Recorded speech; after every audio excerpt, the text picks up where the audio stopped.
Hello friends, welcome back to upstreaminfo. இன்றைக்கான வீடியோ எதை பற்றினதுன்னா, ஆயில் அண்ட் கேஸ் வந்து எப்படி ஒர்க் ஆகுது, எப்படி பல அடி ஆழத்தில் இருக்கிற க்ரூட் ஆயிலை ப்ராசஸ் பண்ணி நமக்கு வந்து பெட்ரோல், டீசல் இந்த மாதிரியான ஃபினிஷ் ப்ராடக்டாக தர்றாங்க அப்படிங்கிறத பற்றினது தான். நாம் கேள்விப்பட்டிருப்போம், கல்ஃப் சைடில் எங்கே ட்ரில் பண்ணாலும் ஆயில் கிடைக்கும் அப்படின்னு. அது வந்து உண்மை கிடையாது. நாம் ட்ரில் பண்ணி எடுக்கக்கூடிய ஆயில் வந்து நமக்கு போதுமான அளவில் இருக்கணும். அதாவது இப்போ ஒரு ட்ரில் பண்ணி ஒரு ஆயிலை ப்ராசஸ் பண்ணி எடுக்கிறோம் அப்படின்னா அதுக்கு பல மில்லியன் டாலர் செலவாகும். ஸோ அதுக்கான ரிட்டர்ன்ஸ் நமக்கு கிடைக்கணும். சின்ன சின்ன அளவில் இருந்துச்சுன்னா அதை வந்து நம்ம கரெக்டாக கொண்டு போக முடியாது. இதுக்கு என்ன பண்ணுவாங்க அப்படின்னா, ஃபஸ்ட்டு ஸ்டார்டிங்கில் ட்ரில் பண்ண முன்னாடி ரிசர்ச் பண்ணுவாங்க. இதுக்காக ஜியாலஜிஸ்ட் டீம் அப்படின்னு ஒரு ஸ்பெஷல் டீம் இருப்பாங்க. அவங்க வந்துட்டு சீசமிக் சர்வே, எக்ஸ்ப்ளோரேஷன் ட்ரில்லிங் இந்த மாதிரியான பல விஷயங்களை பயன்படுத்தி அங்கே இருக்கிற ரிசர்வாயரோட தன்மையை முழுசாக அனலைஸ் பண்ணிடுவாங்க. அதாவது அந்த ரிசர்வாயர் வந்து எவ்வளோ கெப்பாசிட்டி உள்ள ரிசர்வாயர், எவ்வளோ நம்ம எக்ஸ்ட்ராக்ட் பண்ணலாம், எவ்வளோ நாளைக்கு எக்ஸ்ட்ராக்ட் பண்ணலாம், இந்த மாதிரியான பல விஷயங்களை அனலைஸ் பண்ணி அவங்க ஃபைனலாக ஒரு கன்க்ளூஷனுக்கு வருவாங்க. இந்த சைட்டில் நம்ம ட்ரில் பண்ணலாமா வேணாமா அப்படின்னு. சப்போஸ் எல்லாம் ஓகே அப்படின்னா அதை வந்து ட்ரில்லிங் டீம்கிட்ட ஹேண்ட் ஓவர் பண்ணிடுவாங்க.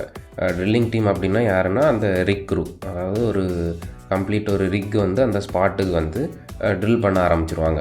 இந்த ட்ரில்லிங் டீமோட வேலை என்னென்னா, டாப் டு பாட்டம் அந்த வெல்லை கம்ப்ளீட்டாக ட்ரில் பண்ணி அந்த வெல்லுக்கு உள்ளே இருக்கிற என்னென்ன எக்யூப்மெண்ட்ஸ் தேவையோ அதெல்லாம் கரெக்டாக ரன் பண்ணி ப்ராப்பராக செட் பண்ணி ஃபைனலாக வந்துட்டு கிறிஸ்மஸ் ட்ரீ, அதாவது வெல் ஹெட் கிறிஸ்மஸ் ட்ரீ இந்த மாதிரியான விஷயங்களை செட் பண்ணி தரது வர வந்து ட்ரில்லிங் க்ரூ வந்து அதை கம்ப்ளீட்டாக பண்ணி தந்துட்டு அவங்க அடுத்த இடத்துக்கு போயிடுவாங்க. இதுக்கு மேலே உள்ள ப்ராசஸில் வந்து ட்ரில்லிங் டீம் இன்வால்வ் ஆக மாட்டாங்க. இதுக்கப்புறமா ஹூக்கப் டீம் அப்படின்னு ஒரு டீம் வருவாங்க.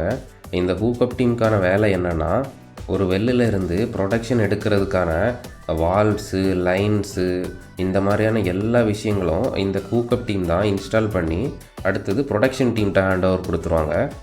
இந்த ப்ரொடக்ஷன் டீம் அப்படின்னா யாருன்னா, இதில் வந்து ப்ரொடக்ஷன் ஆப்ரேட்டர் அப்படிங்கிற ஒரு டீம் இருப்பாங்க. இவங்களோட ஒர்க் எப்படி இருக்கும்னா, அதாவது ஒரு வெல்லிலேருந்து வரக்கூடிய க்ரூட் ஆயிலை ரிஃபைனரிக்கு எந்த அளவில் சென்ட் பண்ணணும், அதில் வரக்கூடிய ப்ராப்ளம்ஸு அந்த மாதிரியான விஷயங்கள் எல்லாமே இந்த ப்ரொடக்ஷன் டீம் தான் பார்த்துப்பாங்க. இந்த மாதிரி ரெகுலேட் பண்ணி சென்ட் பண்ணுற ஆயில் எல்லாமே எதர் வந்துட்டு ஆயில் அண்ட் கேஸ் பிளாட்ஃபார்முக்கு வரும், இல்லைனா டைரெக்டாக ரிஃபைனரிக்கு போயிடும். இந்த பிளாட்ஃபார்ம் அப்படின்னா என்னென்னா, ஆஃப்ஷோரில் எக்ஸ்ட்ராக்ட் பண்ணுற ஆயிலை மேக்ஸிமம் வந்துட்டு டைரெக்டாக வந்து ஷோருக்கு அனுப்ப மாட்டாங்க. இந்த பிளாட்ஃபார்மில் வச்சு என்ன பண்ணுவாங்கன்னா, ஆயில் தனியாக, கேஸ் தனியாக, வாட்டர் தனியாக செப்பரேட் பண்ணி தான் அடுத்தது வந்து ரிஃபைனரிக்கு அனுப்புவாங்க. ரிஃபைனரியில் தான் க்ரூட் ஆயிலை ப்ராசஸ் பண்ணி ஃபைனல் ப்ராடக்ட்ஸ், அதாவது பெட்ரோல், டீசல் இந்த மாதிரியான விஷயங்களாக மாற்றுவாங்க. இங்கே வந்துட்டு field operator, maintenance, technician, engineers இந்த மாதிரி பல விதமான டிபார்ட்மெண்ட்ஸில் ஆட்கள் வேலை செய்வாங்க. ஒன்ஸ் நமக்கு ஃபைனலான ப்ராடக்ட் கிடச்சிருச்சு அப்படின்னா இதை ஷிப் மூலமாக எந்தெந்த நாடுகளுக்கு தேவையோ அங்கே வந்து ட்ரான்ஸ்ஃபர் பண்ணிடுவாங்க. இப்போ நான் வந்து இதில் பல விதமான டீம்ஸை பற்றி சொல்லியிருப்பேன். அதாவது drilling team, production team, refinery team அப்படின்னு. இதுதான் வந்துட்டு நான் எக்ஸ்பிளைன் பண்ணக்கூடிய ஸ்ட்ரீம்ஸ், அதாவது upstream, midstream, downstream அப்படின்னு.